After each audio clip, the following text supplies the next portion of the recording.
Hello there, my friend. As we begin this Bible story, I'd love to know where you're from in the comments section. Now let's begin. The lost son who came home, Jesus once told a story about a young man who wanted freedom more than anything else. There was a wealthy father who had two sons. One day, the younger son walked up to his father and said, "Father, give me my share of the inheritance now." In those days, asking for an inheritance early was deeply disrespectful. It was almost like saying, "I can't wait for you to be gone." But even after hearing those painful words, the father didn't yell. He didn't argue. Instead, he divided his property and gave the younger son what he asked for. A few days later, the son packed everything he owned and traveled far away to another country. At first, life felt exciting. He spent money carelessly, bought expensive things, and surrounded himself with people who only stayed because of what he had.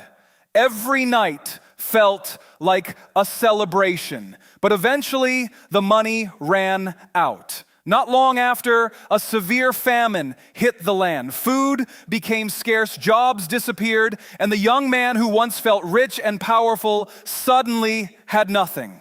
His so-called friends disappeared. Nobody helped him.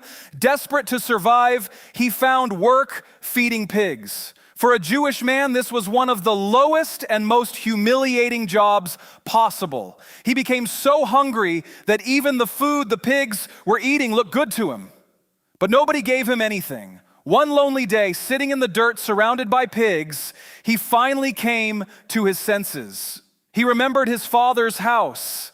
Even the servants there had enough food to eat.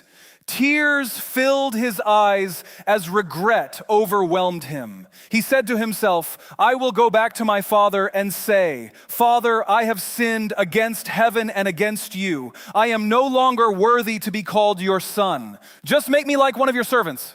So he began the long journey home. With every step, shame followed him. He imagined his father rejecting him. He imagined angry words, disappointment, and punishment. He believed he had ruined everything forever.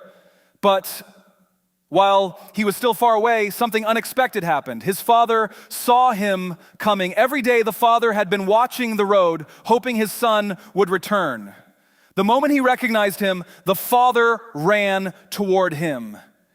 In that culture, respected men didn't run.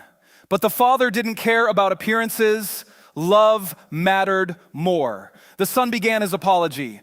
"Father, I have sinned against heaven and against you. I am no longer worthy to be called your son."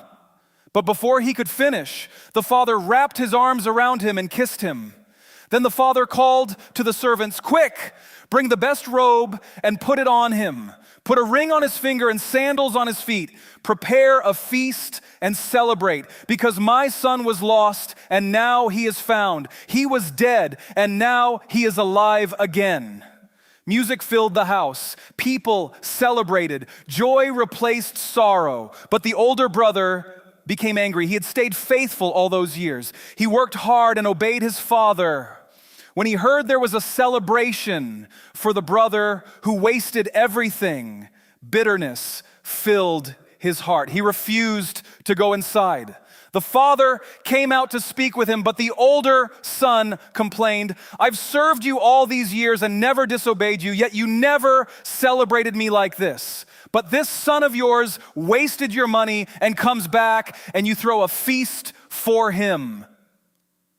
The father looked at him gently and said, "My son, you are always with me, and everything I have is yours. But we must celebrate because your brother was lost, and now he is found." Jesus told this story to show the heart of God. Sometimes people run far away from God. Sometimes they make mistakes, chase the wrong things, and end up broken and empty. But God is not waiting with hatred. He is waiting with open arms. No matter how far someone falls, God's mercy is greater. The story reminds us that forgiveness is always possible, grace is always available, and no person is too lost to come home.